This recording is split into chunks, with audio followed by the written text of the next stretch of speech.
वहां मौजूद थे उनसे बेहतर कौन बताएगा कि क्या हाव भाव है कांग्रेस से, यहां से क्या अपने आप को, अपने मनोबल को ऊंचा उठाते हुए दिखाई देती है। इस घोषणा पत्र के जरिए कांग्रेस कितना ज्यादा मजबूत दिखाई देती है। कांग्रेस के जो तमाम नेता इस घोषणा पत्र को जारी करते वक्त दिखाई दे रहे थे, वो क्या कुछ कह रहे थे, तमाम बातें जरा शकील अख्तर जी से समझते हैं। शकील जी। देखिए राजीव जी, कांग्रेस ने आज जो है एक दस्तावेज के तौर पे, जो आप पीछे फोटो में दिखा रहे हैं कि राहुल उसने ये जो हैं, ये घोषणा पत्र जो हैं उसने आज जारी किए हैं। एक डॉक्यूमेंटेशन ये बताया है उन्होंने लिखित में कि हम जीत जाने के बाद क्या क्या करने वाले हैं। और ये बड़ा इंटरेस्टिंग है इसको पढ़ना। इसमें जो है विदेश नीति से लेके युवाओं तक हर चीज पे कांग्रेस ने अपने विचार बहुत स्पष्टता से रखे हैं। और राहुल ने कहा है कि ये जो हमने घोषणा पत्र तैयार किया है या जो हमारा न्याय पत्र है, ये दरअसल जो मैंने यात्रा की है उसमें मैं लोगों से मिला हूं। पहली यात्रा फिर दूसरी यात्रा, दोनों मिला के करीब 10,000 किलोमीटर की यात्रा ये हो जाती है। और उनके जो विचार थे, उनकी जो डिमांड थी, उनकी जो जरूरतें थी, उनके अनुसार यह घोषणा पत्र या न्याय पत्र तैयार हुआ है। और ये बड़ा इंटरेस्टिंग है कि आज कांग्रेस के सारे नेता वहां मौजूद थे, कार्यकर्ता भी बड़ी तादाद में मौजूद थे और सबके अंदर इसको लेके एक बड़ा उत्साह था। आमतौर पे घोषणा पत्र पढ़े नहीं जाते हैं, लेकिन हमने वहां देखा कि हर कार्यकर्ता चाह रहा था कि उसे एक कॉपी सबसे पहले मिल जाए, जल्दी से जल्दी मिल जाए। जो हिंदी वाले थे वो हिंदी की कॉपी और जो गैर हिंदी भाषी थे वो अंग्रेजी की कॉपी। लेकिन न केवल उसको पढ़ रहे थे बल्कि उसके एक एक पॉइंट पे डिस्कशन भी कर रहे थे। और यही हाल नेताओं का था। इसमें से हमने कुछ चीजें देखी हैं जो बड़ी इंटरेस्टिंग है। जैसे एक जो है कि इसमें न्यायपालिका के ऊपर एक अलग चैप्टर रखा गया है। क्यों?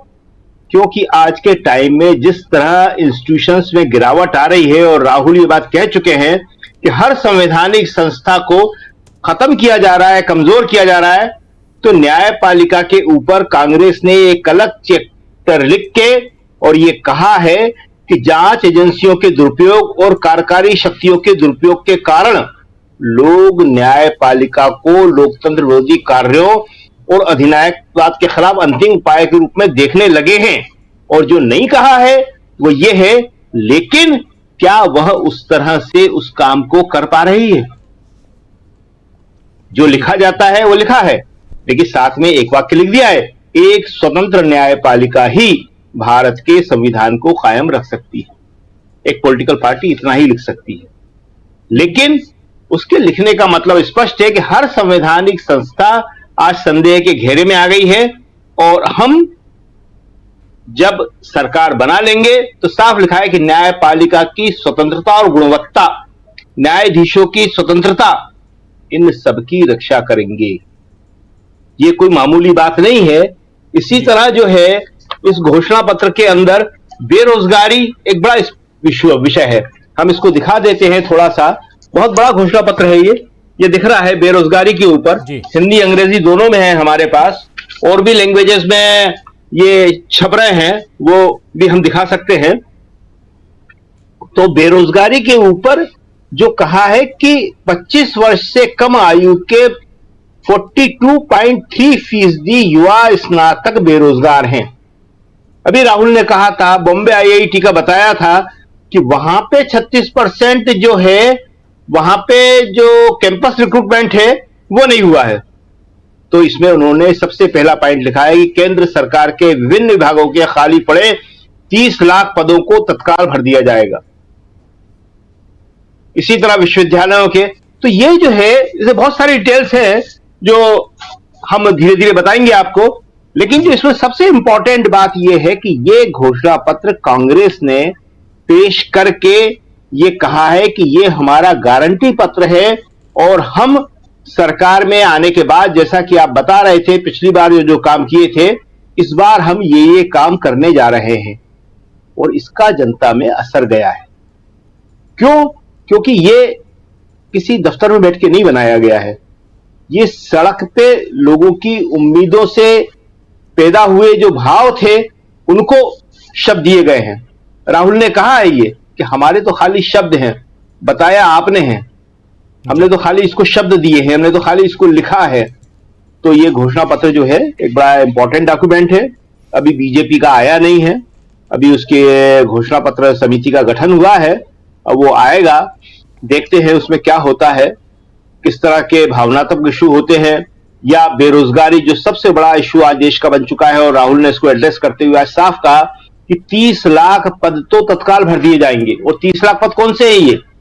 ये सरकार में खाली पद हैं, ये बाकी और जो पद हैं और जो नौकरियां हैं वो इसके अलावा हैं। तो ये घोषणा पत्र जो है एक बहुत इंपॉर्टेंट पहल है कांग्रेस की। और इसके बाद कांग्रेस की आज एक सीईसी भी हो रही है, बड़ी इंपॉर्टेंट सीईसी भी चल रही है। उसमें बड़े इंपॉर्टेंट राज्य हैं जिन पे आज बात होने वाली है, हो रही है। दिल्ली है, उसमें हरियाणा है, बंगाल है, झारखंड है और दादर नगर हवेली है। तो ये कांग्रेस की हो जाएगी तो जल्दी इनके नाम भी सामने आ जाएंगे। तक पहुंचाए। एक बार फिर से आना चाहता हूं शकील अख्तर जी, कल ये घोषणा पत्र 2 राज्यों में एक बड़ी रैली के जरिए कांग्रेस लॉन्च कर रही है, जयपुर में यानी राजस्थान में और उधर तेलंगाना हैदराबाद में। क्या कुछ तैयारियां हैं? और यहां से एक मनोबल बहुत ऊंचा दिखाई दे रहा है कांग्रेस पार्टी का। घोषणा पत्र को ही बार बार मैं स्क्रॉल कर रहा हूं अपने लैपटॉप पे और देख रहा हूं कि कितनी सारी चीज़ें हैं, किन किन बातों को रखूं, किन किन बातों को छोड़ूं। तो एक भी बात इसमें छोड़ने लायक दिखाई नहीं दे रही है। बहुत सारी चीज़ें हैं, एक विजन डॉक्यूमेंट जिसे मैं बार बार कह रहा हूँ। शकील अख्तर जी, जयपुर और हैदराबाद ही क्यों? देखिए, अभी सब जगह जाएंगे।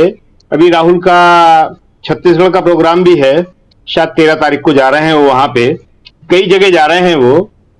तो आज जो सबसे बड़ी बात जो कही है कांग्रेस ने, वो उसने कहा है कि हमारी सबसे बड़ी चिंता डर, धमकी और नफरत का मौजूदा माहौल है। बहुत बड़ी बात कही है। और इसके साथ युवाओं की उन्होंने जो अपनी बात कही है कि हम अपनी इस चेतावनी को दोहराते हैं कि युवाओं की नौकरियां चली गई हैं। बेरोजगारी दर 8% है और ग्रेजुएट्स के बीच 40% से अधिक। किसान पे कहते हैं कि आशा और विश्वास खो चुके हैं। तो ये सारी बात करने के लिए ही हैदराबाद, जयपुर और हर जगह कांग्रेस जाएगी। और जो हम लोग बात कर रहे थे कि बात लोगों तक कैसे पहुंचेगी, तो वो इसी तरह से पहुंचेगी।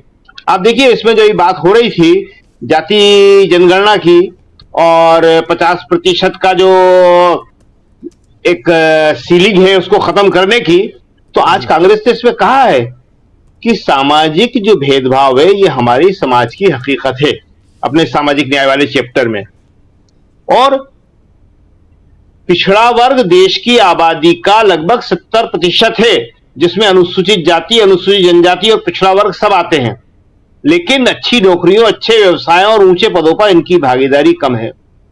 तो ये जो घोषणा पत्र है या ये जो कांग्रेस है आज की, ये सारी चीजों को कवर करने की कोशिश कर रही है।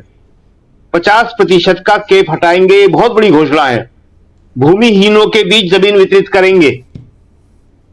और कांग्रेस सीधा सवाल पूछ रही है, आप बता दें कि आज आपका जीवन 2014 की तुलना में क्या बेहतर है? क्या आप भयमुक्त हैं? और देखिए, अब इंटरेस्टिंग बात कि विदेश नीति पर चीन की बात साफ साफ करी है। यह नहीं कि चीन को छोड़ दिया हो उन्होंने, और चीन के साथ साथ मोदी जी को छोड़ दिया हो उन्होंने। कांग्रेस भारत की अंतर्राष्ट्रीय छवि को सुधारने के लिए कार्य करेगी, जो वर्तमान सरकार ने खराब कर दी है।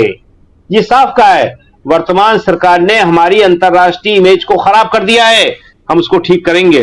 और इससे भी बढ़िया बात देखिए आप, राष्ट्रीय सुरक्षा सीना ठोकने से नहीं होती है। ये जो मोदी जी सीना ठोकते हैं, ये साफ साफ बोल दिया कि सीना ठोकने से नहीं होती है, अतिशयोक्तिपूर्ण दावों से नहीं होती है, सीमाओं पर सतर्कता से ध्यान देने से होती है, दृढ़ रक्षा तैयारियों से होती है। चीन के साथ अपनी सीमाओं पर चिंता व्यक्त की है कांग्रेस ने। चीन के साथ हमारी सीमाओं का क्या हाल कर दिया है इन्होंने, और हम अपनी नीति में इस बात को बहुत ही ऊपर लेके आएंगे और इस चीज का हल करेंगे। विदेश नीति के बारे में ज्यादा नहीं बोला जा सकता, मगर उन्होंने सब बोला है। इसी तरह आप देखिए कि इंटरनेट पे जिसपे हम आज यह बात कर रहे हैं, इसको चाहे जब ये बंद कर देते हैं, कई चैनल इन्होंने बंद कर दिए, उन्होंने कहा है कि इंटरनेट पर कोई पाबंदी नहीं होगी। ये बहुत बड़ी घोषणा है ये इंटरनेट की, कि इंटरनेट जो है ये आजादी है अभिव्यक्ति की, और अभिव्यक्ति की स्वतंत्रता पर हम कुछ नहीं होंगे। देखिए, ये जो घोषणा पत्र है, इसको सरल भाषा में हम इस तरह देख सकते हैं, ये विकास का स्टेज 2 है। विकास का स्टेज 1 यूपीए सरकार ने 2004 से 14 तक किया था, और अब विकास स्टेज 2, क्योंकि इन्होंने कहा है कि भविष्य आज के युवाओं में निहित है। ये बात मोदी जी कहने वाले नहीं है कि युवाओं में देश का भविष्य निहित है, कांग्रेस कह रही है। और कौन से युवाओं में? जिसकी एवरेज एज, औसत आयु केवल 28 वर्ष है। बहुत बड़ी बात है। इस समय देश का औसत जो हमारा युवा है 28 वर्ष का है। ये चाहे तो कुछ भी कर सकता है, लेकिन इसको आप बेरोजगारी के जाल में उलझाकर, हिंदू मुसलमान में उलझाकर, भावनात्मक इश्यू में उलझाकर, नाले से गैस कैसे पैदा कर लोगे ये बताकर आप उलझा रहे हैं। तो कांग्रेस ने ये बातें बड़ी साफ साफ कही हैं, पेपर लीक पर भी बोली है कि पेपर लीक जो है इसको हम खत्म कर देंगे। तो आप जो सवाल कर रहे थे कि ये वहां क्यों जा रहे हैं, इसीलिए जा रहे हैं कि ये बात जो है देश में जगह जगह कैसे पहुंचे। इसके देखिए 2 ही माध्यम है। एक कार्यकर्ता, तो कार्यकर्ताओं को आपको उत्साह भरना पड़ेगा, उनमें जोश भरना पड़ेगा, कार्यकर्ताओं को आपको एक्टिव करना पड़ेगा, और ये कांग्रेस का काम है। वो कैसे करती है, क्या करती है, वो करना पड़ेगा। कांग्रेस का कार्यकर्ता किसी वक्त में हर घर में जाता था, हर गांव में जाता था, और आज भी कांग्रेस का कार्यकर्ता जिंदा है, हर गांव में है। लेकिन ये बात सही है, उसे एक्टिव करने की जरूरत है, उसको वापस हिम्मत दिलाने की जरूरत है, तो पहुंच सकता है। और दूसरा ये जो है, ये इंटरनेट की जो कांग्रेस ने बात करी है, ये इंटरनेट के जरिए, सोशल मीडिया के जरिए, यूट्यूब के जरिए अभी 2 या 3 चैनल जो बंद किए हैं, क्यों किए हैं? इसीलिए किए कि ये जो चैनल है लोगों तक पहुंच रहे हैं ना आज सारे, तो इन पे निगाहें हैं उनकी। तो ये कांग्रेस को देखना है कि इनकी रक्षा वो कैसे कर सकती है, या राजनीतिक दल दूसरे भी कैसे कर सकते हैं, या हमारा समाज कैसे कर सकता है। ये समाज का, हमारी न्यायपालिका का, राजनीतिक दलों का, सबका मिलाजुला काम है ये कि कैसे इनकी रक्षा की जाए। तो ये जो 2-3 माध्यम है, कार्यकर्ता, सोशल मीडिया, यूट्यूब, इनके जरिए पहुंचेगी।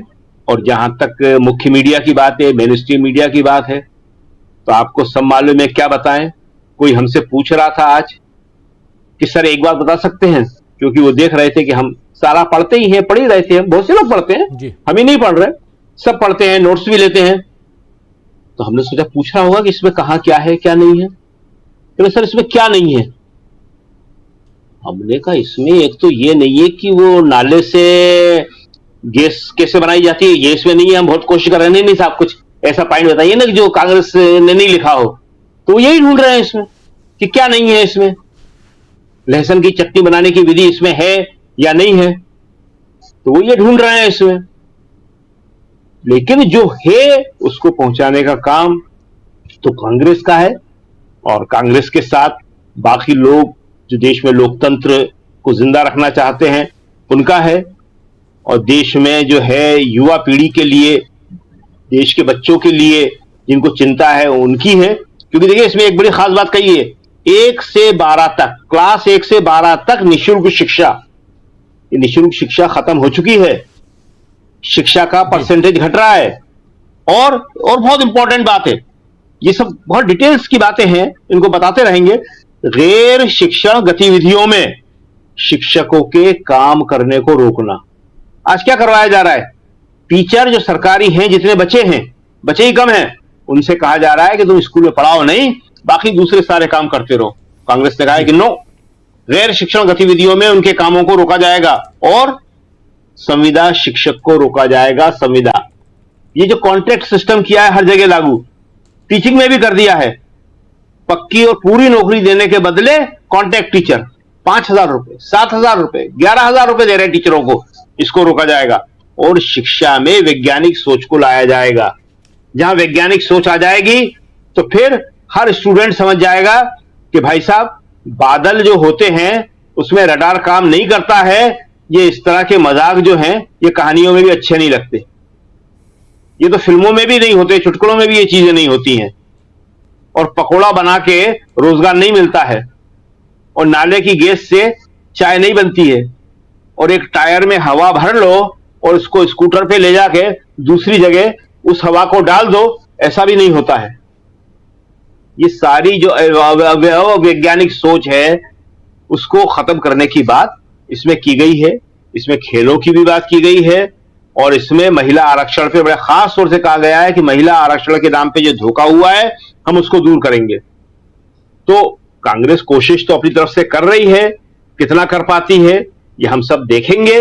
लेकिन यह है कि इस घोषणा पत्र में जो बातें हैं, ये बड़ा डॉक्यूमेंट है, इसके छोटे छोटे और बुकलेट तैयार होना चाहिए। वो करते हैं कि नहीं करते हमें नहीं मालूम। जो हैंडी बुकलेट होती हैं उसमें एक एक पॉइंट छोटा छोटा उनको लिख के कांग्रेस को पहुंचाना चाहिए। और अगर ये सब लोग तक पहुंचा सके, जनता तक पहुंचा सके, और जनता तक पहुंचाने में भी ये बात ध्यान रखना चाहिए, हम बुकलेट इसीलिए कह रहे हैं कि जब किसानों के पास जाएंगे तो इसमें किसानों पे अलग चैप्टर है, किसानों से वो बात करना है। किसानों को जाके अगर कोई बताने लगेगा कि साहब इंटरनेट बंद नहीं करेंगे, तो कोई फायदा होने वाला नहीं है उसका।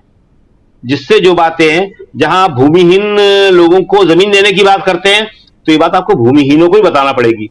जिनके पास जमीनें हैं उनसे आप कहोगे कि हम जमीन देंगे तो हंसने लगेंगे आप।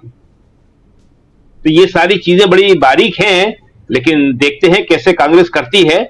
और इसके अलावा जो एक सबसे बड़ी खास बात यह है कि कांग्रेस में आज जो नेता हैं जो वहां थे, वो सारे के सारे इसको लेके काफी उत्साहित नजर आ रहे थे।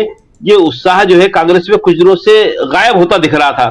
लोग जा रहे हैं पार्टी छोड़ के, और दूसरे कई कारण हो रहे हैं, पैसा नहीं है, पैसे के संकट है, वगैरह वगैरह। लेकिन इस एक डॉक्यूमेंट ने लोगों की आंखों में हमें उत्साह दिखाई दिया। उन्हें लग रहा है कि हमारे पास कुछ कहने के लिए जनता से है, हम जनता के पास जाके कुछ तर्क दे सकते हैं, कुछ बता सकते हैं। तो देखते हैं वो कितना कर पाते हैं और उसका क्या नतीजा होता है। जी बिल्कुल बिल्कुल, आप अभी बात कर रहे थे और पूरे 48 पेज 48 पेजेस ऑफ दिस